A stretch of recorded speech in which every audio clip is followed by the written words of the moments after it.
Salmo 22, ¿lo tenemos, mis amados? Leamos pues la palabra del Señor y leemos en el nombre del Padre, del Hijo y del Espíritu Santo. La Biblia dice, el Salmo 22, Dios mío, ¿por qué me has desamparado? ¿Por qué estás tan lejos de mi salvación y de las palabras de mi clamor? Dios mío, clamo de día y no respondes, y de noche y no hay para mí reposo. Pero tú eres santo, tú que habitas entre las alabanzas de Israel. En ti esperaron nuestros padres, esperaron y tú los libraste. Clamaron a ti y fueron librados, confiaron en ti y no fueron avergonzados. Mas yo soy gusano y no hombre, oprobio de los hombres y despreciado del pueblo. Todos los que me ven me escarnecen, estiran la boca, menean la cabeza diciendo: se encomendó a Jehová, líbrele él, sálvele él, puesto que en él se complacía. Pero tú eres el que me sacó del vientre, el que me hizo estar confiado desde que estaba a los pechos de mi madre. Sobre ti fui echado desde antes de nacer, desde el vientre de mi madre. Tú eres mi Dios. No te alejes de mí, porque la angustia está cerca, porque no hay quien ayude. Me han rodeado muchos toros, fuertes toros de Basán me han cercado.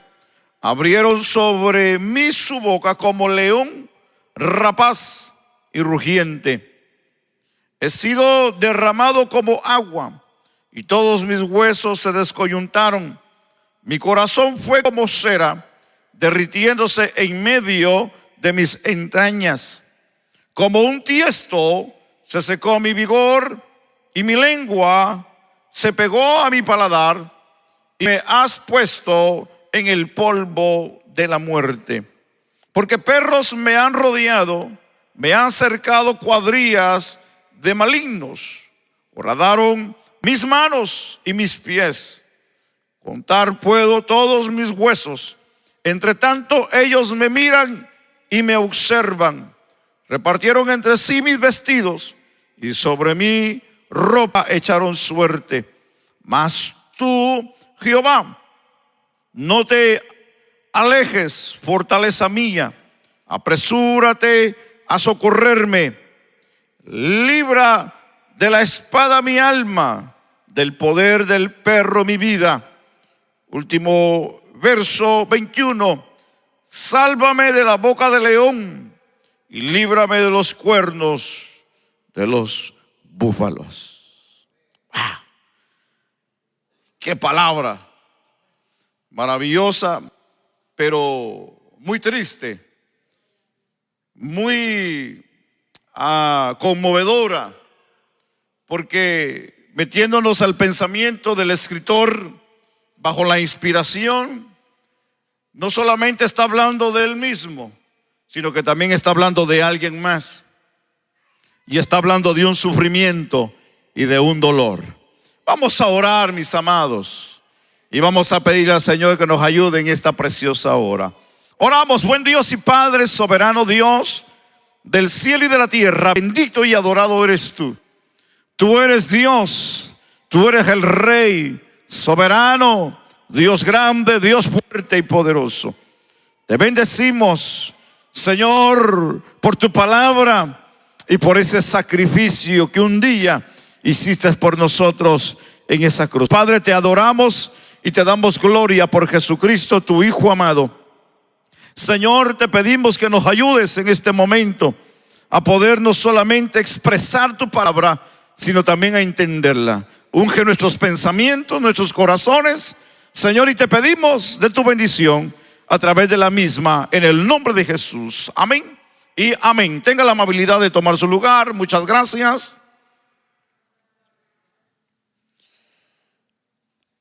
El profeta Isaías En el capítulo 53, vaya conmigo a la Biblia, por favor. En el versículo 3 al versículo 7.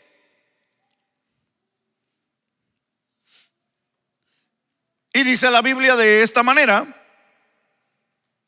despreciado y desechado entre los hombres, varón de dolores, experimentado en quebranto, y como que escondimos de él el rostro, fue menospreciado y no lo estimamos. Ciertamente llevó él nuestras enfermedades y sufrió nuestros dolores, y nosotros le tuvimos por azotado, por herido de Dios y abatido. Mas el herido fue por nuestras rebeliones, molido por nuestros pecados. El castigo de nuestra paz fue sobre él, y por su llaga fuimos nosotros curados. Todos nosotros nos descarriamos como ovejas, cada cual se apartó por su camino, mas Jehová cargó en él el pecado de todos nosotros. Angustiado él y afligido, no abrió su boca. Como cordero fue llevado al matadero, y como oveja delante de sus trasquiladores, e inmudeció. Y la Biblia dice: y no abrió su boca. Déjenme leer con ustedes el Evangelio de Juan, capítulo 19.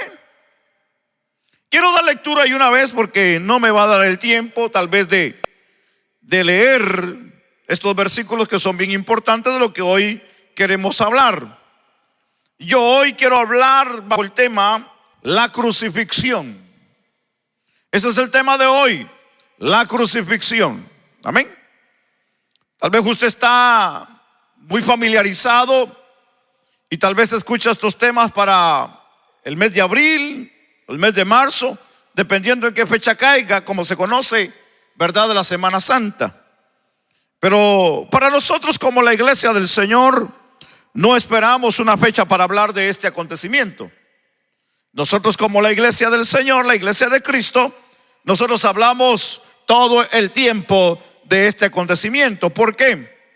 Porque este acontecimiento es el que nos ha cambiado la vida a todos y cada uno de nosotros. Yo no sé si usted puede decir amén. Dice Juan capítulo 19, por favor, abra su Biblia, los que trajeron Biblia.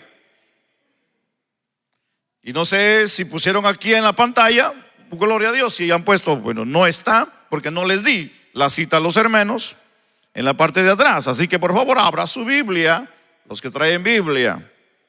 Capítulo 19 dice en el versículo 17: y él, cargando su cruz, salió al lugar llamado de la calavera, y en hebreo Gólgota. Y la Biblia dice, versículo 18: y ahí le crucificaron, y con él a otros dos, uno a cada lado, y Jesús en medio. Escribió también Pilato un título que puso sobre la cruz, el cual decía: Jesús Nazareno, Rey de los judíos. Y muchos de los judíos leyeron este título porque el lugar donde Jesús fue crucificado estaba cerca de la ciudad, y el título estaba escrito en hebreo, en griego y en latín. Dijeron a Pilato los principales sacerdotes de los judíos: no escribas Rey de los judíos, sino que él dijo, hablando Jesús: yo soy Rey de los judíos. Respondiendo Pilato: lo que he escrito, escrito. Cuando los soldados hubieron crucificado a Jesús, tomaron sus vestidos e hicieron 4 partes, una para cada soldado. Tomaron también su túnica, la cual era sin costura, de un solo tejido, de arriba a abajo. Entonces dijeron entre sí: no la partamos, sino echemos suerte sobre ella. A ver de quién será. Esto fue para que se cumpliese la escritura que dice: repartieron entre sí mis vestidos y sobre mi ropa echaron suerte. Si usted leyó conmigo este versículo 24, donde dice: para que se cumpliere las escrituras. Eso es maravilloso, ¿verdad que sí? Entender que todo lo que se habló desde un principio y se mencionó de la vida de este personaje maravilloso, desde que el hombre pecó, que vendría, ¿verdad? Satanás y le heriría en el calcañal, y que el Hijo del Hombre de la promesa le aplastaría la cabeza. Ya Dios profetizando de lo que vendría y de lo que sucedería bíblicamente. Todo lo que fue sombra, todo lo que fueron los sacrificios, sombra de lo que iba a pasar en la vida de nuestro Señor Jesucristo. De todo lo que se mencionó en la vida de Abraham, en la vida de Isaac, en la vida de Jacob, y parte de la vida de muchos de ellos vinieron a representar o a simbolizar un acontecimiento, como lo fue también en la vida de Moisés, en la vida mosaica, en la ley que se le dio al pueblo de Israel en el desierto, a través de todos sus rituales y de todo su culto, incluso en lo que también fue la manifestación, en lo que fue la construcción de lo que fue el tabernáculo, y también en el tiempo de Salomón, de lo que vino a ser el tiempo de lo que fue el templo, el primer templo que se construyó. Y de esa misma manera sucesivamente todo lo que se dijo de los profetas y aún los salmos, que vinieron a hablar de un personaje que iba a venir y que iba a sufrir. Más sin embargo, la Biblia, hay algo muy fascinante que nos reserva, pero es fascinante entenderlo de esta manera, y es que la Biblia solamente habla de un personaje que dice la Biblia que vio y se gozó. Y Jesús habló de Abraham, que dice la Biblia que Abraham vio los días de Jesús y se gozó, dice la Biblia. Pero muchos de ellos, hablamos de los profetas, que aunque ellos tenían la habilidad de poder no solamente ver el pasado y el presente y el futuro, ellos no podían hablar claramente de quién exactamente o el tiempo específicamente de lo que iba a pasar. Déjeme entrar un poquito más adentro en esta parte, porque es fascinante entender lo que voy a mencionar. Y es que hay 4 salmos que hablan de la muerte de nuestro Señor Jesucristo, y cada uno lo considera o la considera de una manera diferente. Por ejemplo, el Salmo 40 habla del holocausto. El Salmo 22 habla del sacrificio por el pecado. Tenemos también el Salmo 69, que también habla por el sacrificio por la culpa. Y el Salmo 118, que habla de la ofrenda de paz. Estos 4 salmos tienen una representación a la crucifixión de nuestro Señor Jesucristo. Hablé del 40, que representa o significa aquí de lo que es el propósito de Dios, que habla del holocausto. El 22 habla del sacrificio por el pecado, que esto representa la vida y la pasión de nuestro Señor Jesucristo. El 69 mencioné que es el sacrificio por la culpa, que esto viene a representar y hablar de la penalidad, o sea, de el pago por la culpa. Hablé y mencioné el Salmo 118, de lo que es la ofrenda de paz, que esto es lo que podemos llamarle el programa profético o el plan de salvación a través de la vida de Jesús aquí en la tierra, por la cual Él iba a venir, iba a sufrir y iba a padecer. Pero aquí, para nosotros hoy, el salmo que nos llamaría más nuestra atención es el Salmo 22, en vista de lo que hoy podemos entender en detalles y por resultados, y que podemos decir universales, que puedan emanar en esta parte de lo que hablamos del sacrificio expiatorio de Cristo en la cruz, que este aspecto es más amplio y más profundo para poder entender a Jesús en esta parte de lo que fue su vida o la pasión de Cristo aquí en la tierra. El Salmo, entendamos que fue escrito por David. Si usted va al encabezamiento, usted va a darse cuenta que tiene un encabezamiento el Salmo en su Biblia. No sé su versión, la que yo uso es la del 60, donde dice un grito de angustia y un canto de alabanza, y dice al músico principal, y dice sobre Ajeleb Sahar, Salmo de David. Entonces, este salmo le pertenecía a David, que eso es lo que dice el encabezamiento, y a él es que se le atribuye. Entonces, este salmo fue escrito por David aproximadamente 1050 años antes de nuestro Señor Jesucristo. Y aquí este salmo contiene 33 puntos referentes a la muerte de la crucifixión de nuestro Señor Jesucristo. Quiere decir que este salmo está repleto de muchos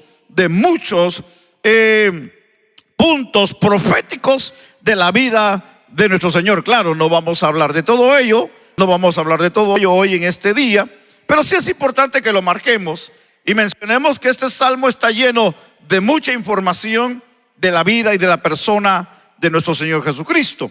Y de esta manera podemos entender que cuando tomamos en cuenta que este método de homicidio, de una manera tan cruel y doloroso que leímos en Juan capítulo 19, también entendamos la forma como lo llevaron a juicio, trataron al Señor, y por último en la cruz. Algo interesante aquí que podemos hoy entender es que en el tiempo que David escribió este salmo y habló de este vituperio, no existía esta clase de vituperio, no existía esta clase de castigo, no todavía se conocía lo que era este gran imperio romano o el vituperio romano. No sabemos exactamente hasta dónde es que David podía saber de esta clase de castigo, porque la inspiración escritural del Espíritu de Dios es que habla de este castigo cuando ellos todavía no conocían el imperio romano. Pues me explico en esa parte. Pero ya el Espíritu estaba hablando de un vituperio, estaba hablando de un flagelo, estaba hablando de un dolor, estaba hablando de un sufrimiento, estaba hablando de un sacrificio. De lo que en el tiempo de Jesús, que habían pasado 1000 años atrás, es que estamos viendo la acción de la manera como nuestro Señor fue vituperado, cuando David no sabía lo que en realidad estaba hablando de ese vituperio. Estamos aquí, hermanos. Entonces es interesante de lo que hoy nosotros podemos entender de la demostración sobresaliente de la inspiración de las Escrituras a través del Espíritu de Dios. Porque es que en realidad tenemos que entender que todo fue inspirado por Dios a través de los hombres de Dios, hablando de la persona de Jesús, aunque no conocían al Mesías, pero hablaban del Mesías. No conocían al Salvador del mundo, pero hablaban del Salvador del mundo. Hablaban de un rey, pero no sabían exactamente quién era ese rey, pero hablaban de un rey futuro. Hablaban de alguien que iba a venir y que iba a traer salvación. Como entender de lo que el Salmo nos dice en esta parte maravilloso, porque cuando hablamos aquí de esta definición, y déjeme entrar en esta parte que es interesante rápidamente, déjeme solamente marcar aquí algunos puntos interesantes. Cuando hablamos del Salmo 22, solamente quiero definirlo de esta manera rápidamente para poder entender de lo que queremos solamente quedarnos. Aquí hablamos de 3 divisiones bien importantes. Hablamos de 3 secciones. Del verso 1 al verso 6 hablamos de lo que es Dios. Del verso 6 al 18 hablamos del hombre. Y del verso 19 al 21 hablamos de una manera de la función satánica, de lo que es Satanás en acción. Entonces, cuando hablamos del 1 al 6, estamos hablando de la santidad de Dios. Del 6 al 18 estamos hablando de lo que es el odio del hombre. y de el 19 al 21 la oposición satánica. Porque recuérdese que donde Dios se manifiesta, también hay mano humana que quiere interrumpir. Y donde está la mano humana querer interrumpir el propósito de Dios, nunca falta el propósito diabólico, el propósito de Satanás, querer destruir los planes de Dios. Entonces, cuando mencionamos esta parte que es interesante, es importante entender dos cosas bien importantes en este salmo. Y hablamos de lo que es del versículo o el verso 21, y hablamos de dos partes: la separación, que aquí podemos encontrar donde el Salvador exclama de un padecimiento, de un dolor, de un quebranto. Pero cuando hablamos de la otra parte, en el verso 22, estamos hablando de lo que es un cántico, una alabanza, y estamos viendo una exaltación. Pero es fascinante entender esta parte, porque cuando hablamos aquí, estamos mencionando lo que hoy podemos mencionar, la resurrección, que en verdad es importante que también la mencionemos en esta parte. Y es que cuando hablamos de una alabanza en este salmo, estamos hablando de una resurrección, de lo que es una forma de restauración, es una forma de volver a la vida, porque estamos hablando que del 21 para atrás es una aflicción y es un dolor, pero en el 22 se habla de una alabanza. Eso quiere decir de que cuando el vituperio pasa, y cuando pasa el dolor y pasa la aflicción y pasa el sacrificio, recordemos que cuando hablamos de la vida de nuestro Señor Jesucristo, que al pasar el vituperio y al pasar la muerte, ¿qué es lo que sucedió al tercer día? La Biblia dice que resucitó. Entonces hablamos de la resurrección en esta parte fascinante, pero sencillamente déjeme mencionar estas tres partes bien importantes. Y es que cuando hablamos de la bendición de la resurrección, tres puntos que deberíamos marcar. El tiempo no nos ayudaría, pero yo pienso que es importante mencionarlo. Y es que cuando hablamos de la bendición de la resurrección, hablamos a la vida de los hermanos en el verso 22. Y también se habla de la simiente de Jacob y de Israel en el verso 23, como también los confines de la tierra, que es en el versículo 27. Quiere decir que cuando hablamos de la bendición de la resurrección, estamos hablando no solamente, como le dijo el Señor a los discípulos, ¿verdad?, que serían testigos en Samaria, en Judea, sino le dice hasta lo último de la tierra. Eso quiere decir de que este suceso se daría a conocer en todos los rincones de la tierra. Y eso es lo que en realidad ese significa la gran comisión: ir por todo el mundo y predicar este evangelio a toda criatura. Entonces hablamos que el evangelio se compone no solamente de nacimiento, sino que también se compone de muerte, pero también se compone de resurrección. Hablábamos de que el domingo pasado, antepasado, lo que el apóstol Pablo dijo, que si no hubiera resucitado Jesús, nuestra predicación hubiese sido en vano. Entonces lo que aquí hoy para nosotros es importante seguir remarcando es que Jesús resucitó, que no está muerto, sino que la Biblia dice que Él está vivo. Entendamos aquí algo fascinante en esta parte, porque lo que para nosotros hoy nos llamaría mucho nuestra atención es lo que para nosotros este salmo puede significar para la vida de nosotros. Y cuando hablamos de este salmo, que es fascinante entenderlo en esta parte, es entender que el título de este salmo es al músico principal, sobre Ajeleb, Sahar, salmo de lo que leímos de David. Estas palabras hebraicas que significan en nuestro lenguaje la sierva de la aurora. En las sinagogas antiguas se entendía este título como un nombre, y se hablaba como la gloria de la aurora. Y de esta manera era que se podía de una manera marcar como la luz divina, que era lo que para ellos venía a representar, como una forma de instrucción o de iluminación divina, que era lo que para ellos era este salmo tan importante que había escrito aquí el rey David. Entonces para ellos era importante esta luz divina sobre lo que para ellos era el tabernáculo. Y como un símbolo histórico, se dice que conforme a la definición tradicional, el título se refería a la luz del alba o a la luz del sol, como nosotros lo podemos conocer, y cuyos rayos se asemejaban a los cuernos de lo que para ellos venía siendo un venado, o sea, el ciervo o la cierva, de lo que para nosotros hoy puede ser un animalito, no sé, ¿verdad? Si usted conoce los ciervos y las ciervas o los venados.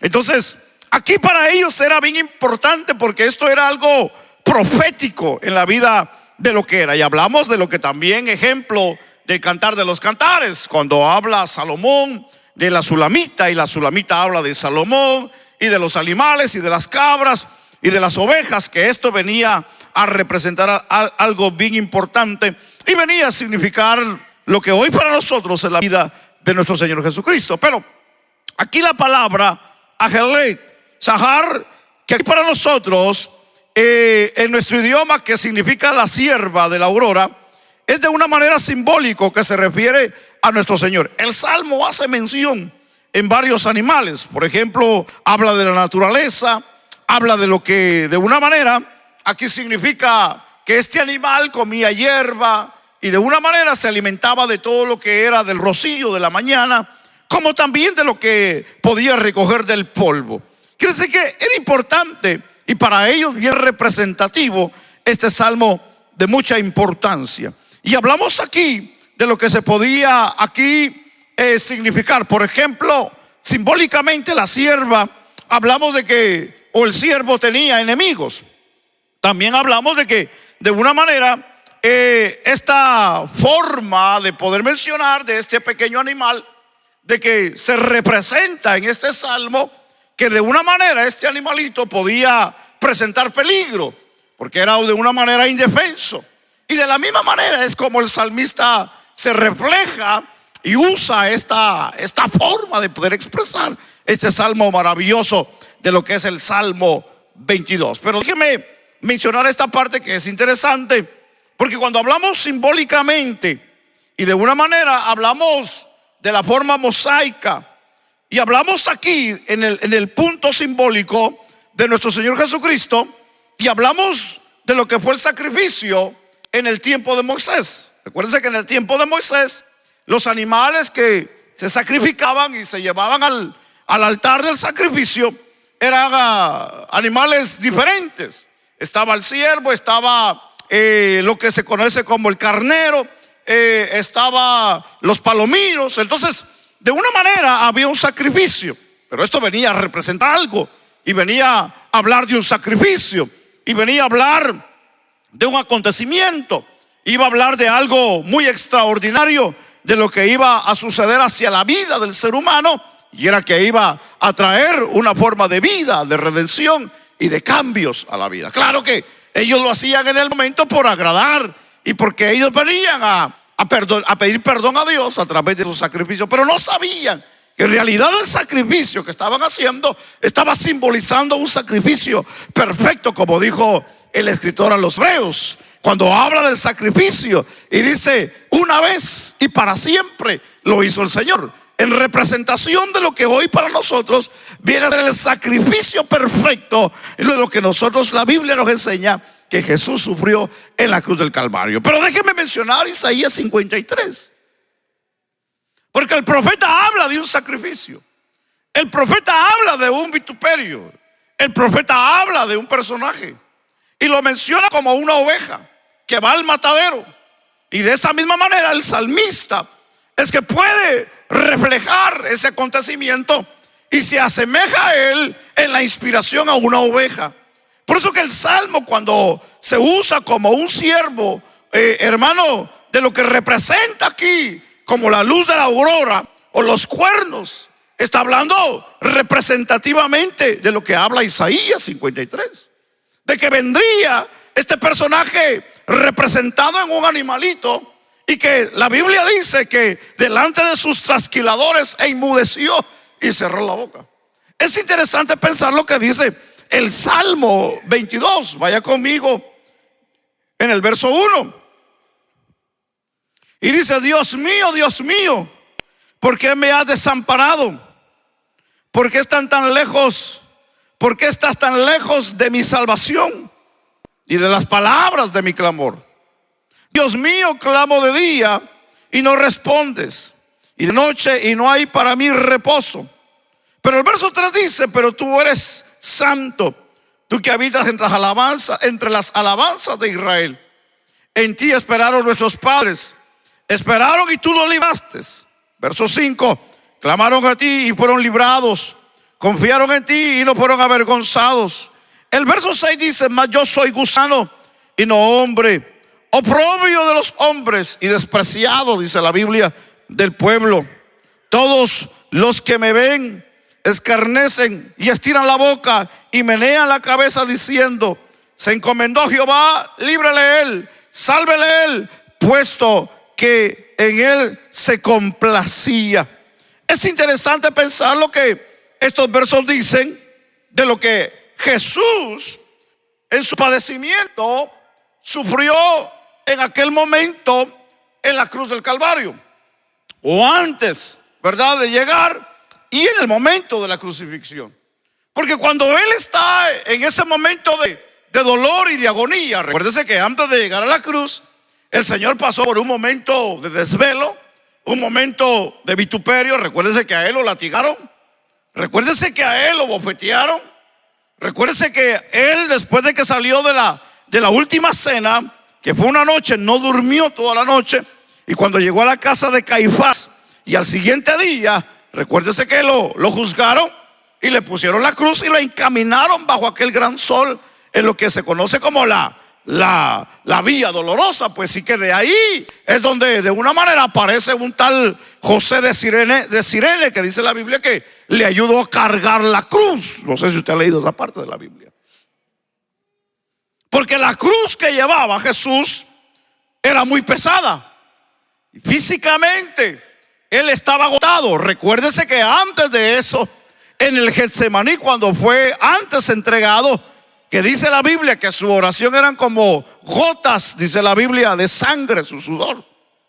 Quiere decir que eso ya nos indicaba que Jesús estaba ya en un momento de agonía, en un momento de quebranto, en un momento prácticamente donde Él estaba ya a punto de partir y dar, hermanos, su vida por rescate. Quiere decir que todo lo que pasó en la trayectoria a llegar a la cruz, ya el Señor estaba sufriendo en el jardín, pues. Y eso para nosotros hoy tiene mucho que ver, porque cuando lo vemos al Señor que llega a la cruz, recuérdese que al clavarlo al Señor en la cruz, no era solamente que lo iban a clavar, no, Él duró, hermanos, 6 horas clavado ahí todavía. Y eso no fue nada fácil, porque aparte que le pusieron clavos en los pies y le pusieron clavos en las manos, y que la Biblia nos enseña que cuando le pusieron los clavos, se lo pusieron en la tierra. Quiere decir que cuando levantaron la cruz y clavadas las manos, que no le clavaron en la palma porque ahí había un desgarre, se la tuvieron que clavar debajo de la palma, donde están los 2 huesos que podía colgar al cuerpo de la persona. Pero el problema no era tanto eso, aunque había dolor y había sufrimiento. Aparte de la corona de espinos, que se cree que haya sido espinos ponzoñosos del desierto, que rápidamente en instante pudo haber agarrado tétano por lo gran ponzoñosa que estaban esas espinas del desierto, venenosas. Aparte de eso, el gran dolor que él tenía en el cuerpo por la agonía que iba a pasar del pecado, a levantar aquella gran cruz pesada y su cuerpo clavado en esa cruz, en el momento que costumbre que hacían, que abrían un pozo donde la cruz se asentaba para poder pararla y jalarla, era de un golpe, hermano, demasiado fuerte, que muchos de ellos en ese levantamiento de cruz el cuerpo caía y se podían romper las coyunturas de ellos. Es así que el momento que Jesús está pasando en la cruz es un momento de agonía, pues. Es un momento de dolor, es un momento de quebranto, es un momento de sufrimiento. Porque muchos de estos reos que sacrificaban o colgaban en la cruz eran aquellos que habían sido sentenciados para un delito grande, y porque tal vez habían hecho algo fuerte. Mas sin embargo sabemos que Jesús no había hecho nada. Sin embargo lo estaban sentenciando y crucificando como un malhechor, donde la Biblia se cumple que iba a estar cerca de los malhechores. Es entender que cuando Jesús aquí, hermanos, levantado en la cruz, sus coyunturas se rompen. E instantáneamente muchos de ellos, cuando pasaba esto, comenzaban a ser asfixiados, sencillamente porque el cuerpo se caía. Y el cuerpo de una manera solo se asfixiaba a cierto tiempo. Porque es interesante pensar aquí, mis amados hermanos, ¿por qué menciono esto? Porque ellos eran los que terminaban matando a esta gente por el dolor que ellos sufrían. Y esa es una de las razones por las cuales daban, hermano, mirra con vinagre para calmar el dolor. Pero aquí en la vida de nuestro Señor Jesucristo no fue como sucedió con los otros, que le quebraron las piernas y que le insertaron la espada para morir. Recuerden que estaban a punto de llegar a lo que era el año sabático, o lo que era el día de reposo.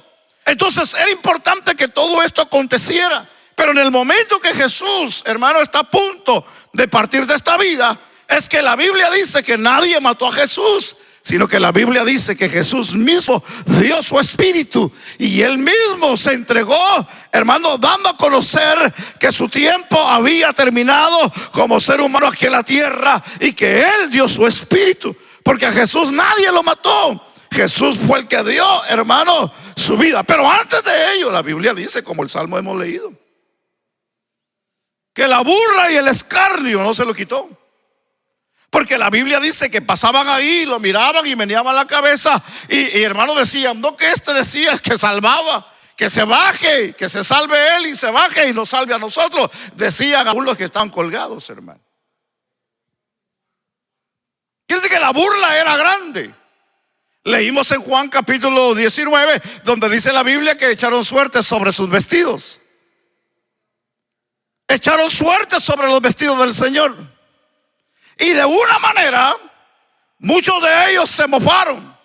Pero fíjense que es interesante pensar lo que el soldado que está al pie de la cruz, que dice la Biblia que cuando llegaron para poder quebrarle las piernas, y así en ese mismo momento morir, porque al quebrar las piernas el cuerpo se cae completamente y se asfixia solito.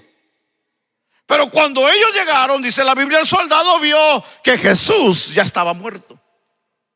Y la Biblia dice que cuando él vio que ya Jesús estaba muerto, entonces la Biblia dice, hermano, que con la lanza se la ensartó en un costado, y la Biblia dice que le salió sangre y agua. Estamos hablando en un punto profético de lo que el salmista está considerando y está viendo, hermanos. De lo que la Biblia nos enseña interesantemente, y donde dice, déjeme leer el Salmo 22, el versículo 12, donde dice, me han rodeado muchos toros, fuertes toros de Basán, y me han cercado, y abrieron sobre mí su boca como león rapaz y rugiente, y he sido derramado como agua, y todos mis huesos se descoyuntaron. Mi corazón fue como cera derritiéndose en medio de mis entrañas, y como un tiesto se secó mi vigor, y mi lengua se pegó a mi paladar, y dice, y me has puesto en polvo de la muerte.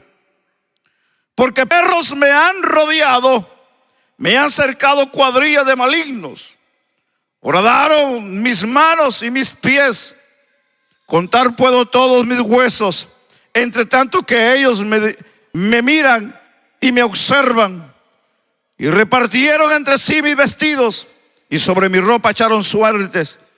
Versículo 19 dice, mas tú, Jehová, no te alejes, fortaleza mía. Apresúrate a socorrerme. Líbrame de la espada de mi alma y del poder del perro de mi vida. Sálvame de la boca del león y líbrame de los cuernos, dice la Biblia, de los búfalos.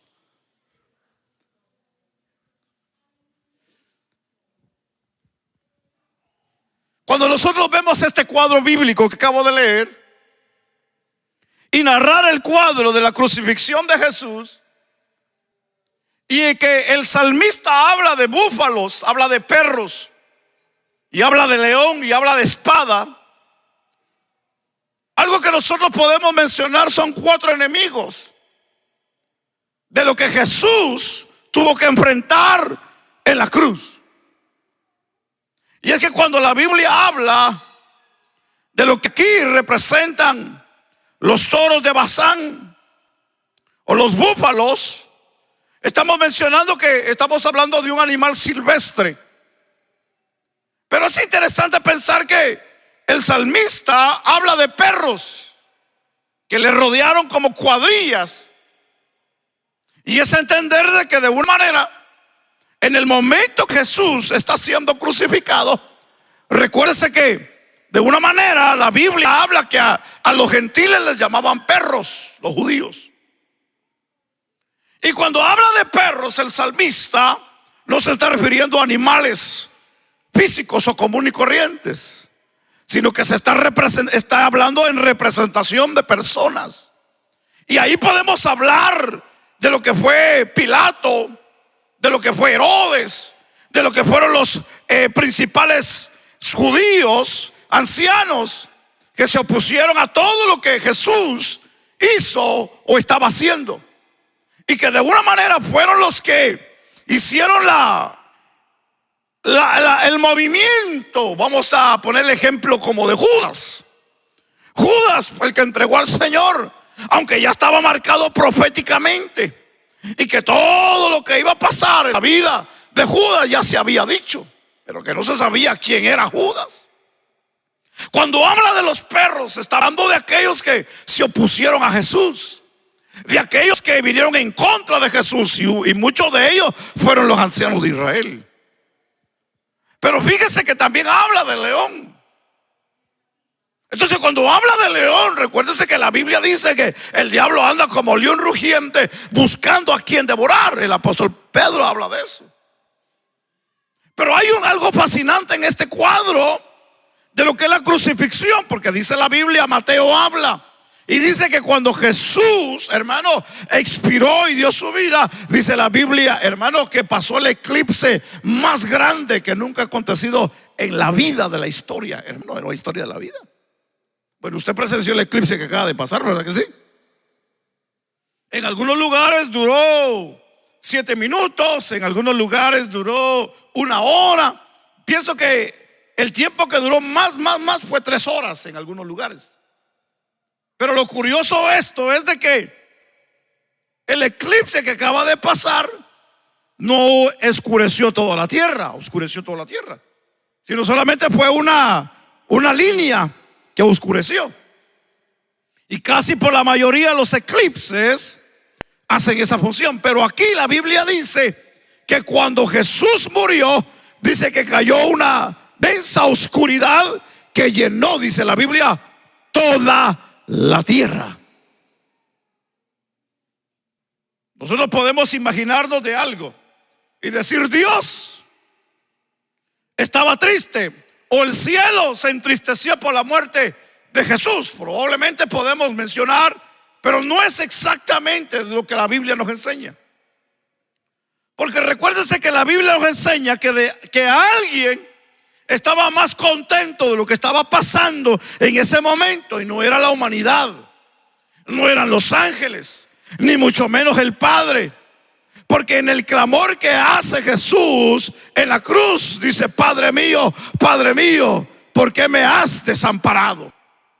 Porque la agonía de él y el dolor era tan fuerte que él, en un momento determinado de la vida en la cruz, siente que el Padre lo ha dejado solo ahí.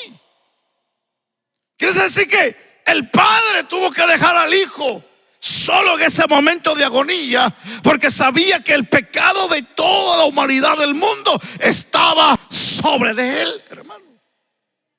Entonces, ¿por qué razón es que se tiene que oscurecer toda la tierra? Entendamos de que el que estaba más alegre de todo el mundo, hermano, era Satanás, pues. Satanás era el que estaba más alegre. Y que nosotros podemos entender, como el apóstol Pablo habla, en este momento de crucifixión y de muerte, donde todas las potestades, hermanos, del infierno se unieron en contra de lo que fue el sacrificio de Cristo.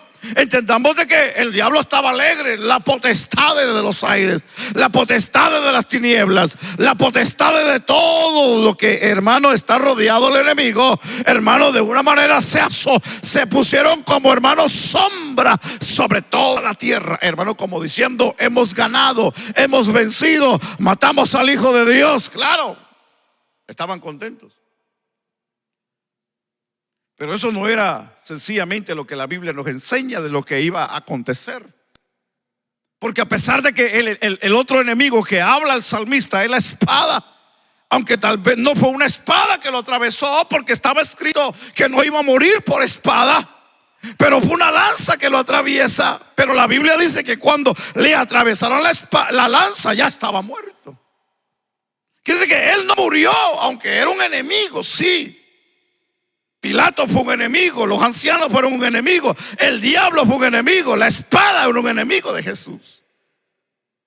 Pero lo maravilloso que la Biblia nos habla es que Jesús, hermano, venció todos esos obstáculos en la cruz del Calvario.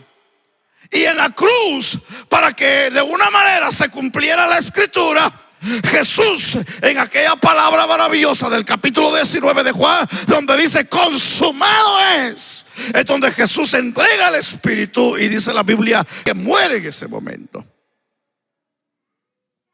Ahora hablemos proféticamente, hablemos de nuestros tiempos, para poder terminar esta parte, porque es un tema muy extenso. Pero deje terminar esta parte proféticamente de lo que para nosotros hoy la crucifixión del Señor representa. No solamente representaba para aquel momento, no solamente representaba para el principio de la iglesia, sino que también para toda la humanidad. Porque lo que Jesús aquí estaba haciendo, estaba redimiendo al ser humano. Estaba, hermano, castigando el pecado en la cruz y venciendo al diablo sobre la muerte, para poder así dar a conocer que Jesús es el único que tiene poder, y es el único que ha vencido a Satanás y que ha vencido la muerte, y sobre el pecado se ha parado Jesús. Pero lo maravilloso del Salmo es que el Salmo habla de un siervo, habla de un animalito humilde, pero también habla de un gusano. Si usted leyó conmigo, donde él se presenta como gusano y oprobio de los hombres. Este gusanito, que era muy peculiar y era muy importante en aquellos tiempos, y era de que se cree que este gusano era tan pequeño, pero era un gusano que era muy codiciado, porque este gusano era el que usaron en lo que fueron los tintes de las cortinas del tabernáculo, y que en aquellos tiempos usaban esta clase de gusano para teñir especialmente las telas púrpuras. De lo que hoy para nosotros viene a representar lo que no solamente, hermano, representa un reinado, sino que también se podían teñir lo que eran también el carmesí, lo que es el rojo. Lo que para nosotros viene a representar, hermano, sangre o sacrificio. Y es entender de que no solamente se estaba hablando, hermano, de un padecimiento, se estaba hablando de un derramamiento de sangre. Se estaba hablando de que alguien iba a derramar su sangre para que de una manera el hombre, como habla el salmista, que llegó hasta el polvo y fue oprobio de los hombres, y como dice el profeta, hermano, que no tuvo semejanza e imagen de nadie, porque lo golpearon desfigurado fue, y como dijo el apóstol Pablo en la carta a los Filipenses, que se humilló y hasta muerte, y muerte de cruz, pero el levantamiento fue más glorioso, porque la Biblia dice que le dio nombre que es sobre todo nombre. Así que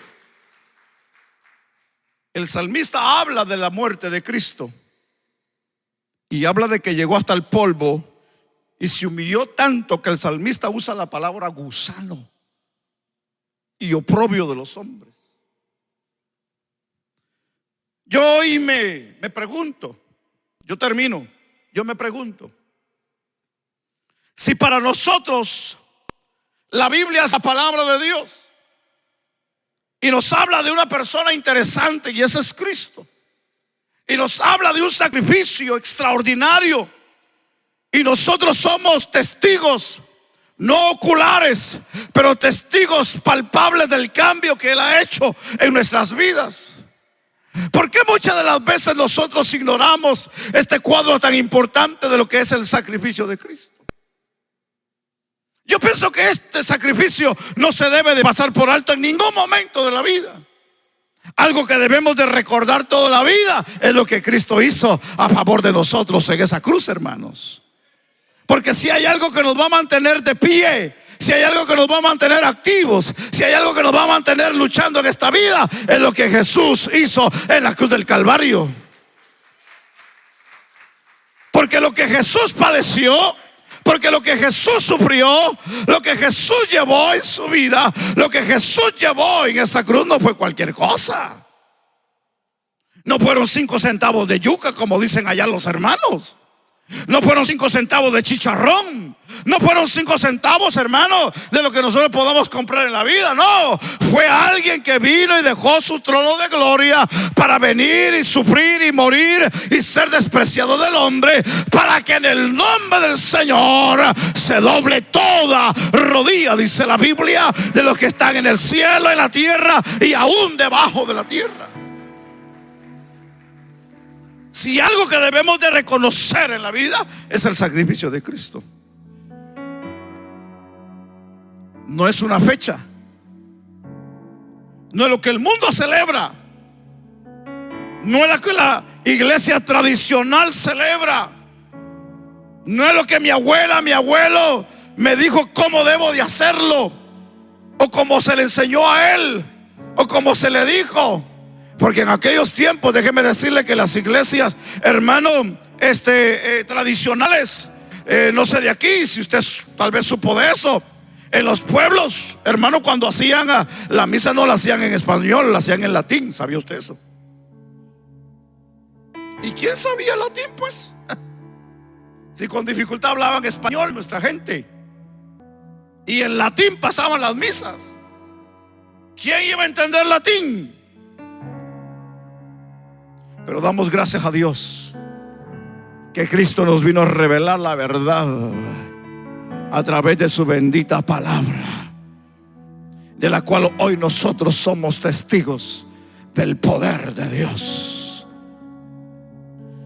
Pero muchas de las veces, como si se nos va por alto, que alguien murió por nosotros en la cruz del Calvario. Hermano, yo no sé ustedes, pero ¿dónde sucedió esto?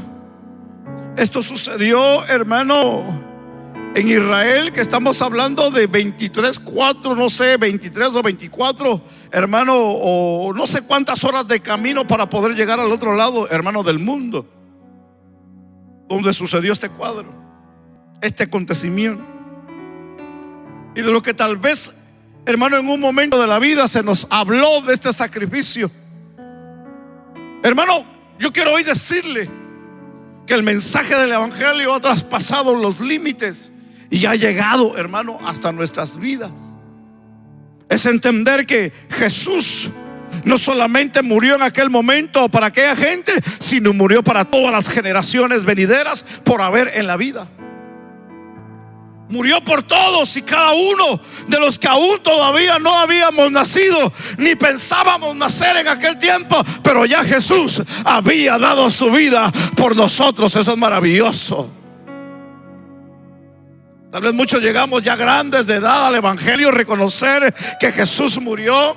Algunos entramos jóvenes, otros nacieron dentro de la iglesia, pero hoy yo quiero recordarle a usted una vez más que Jesús murió para que nosotros tengamos vida y vida en abundancia.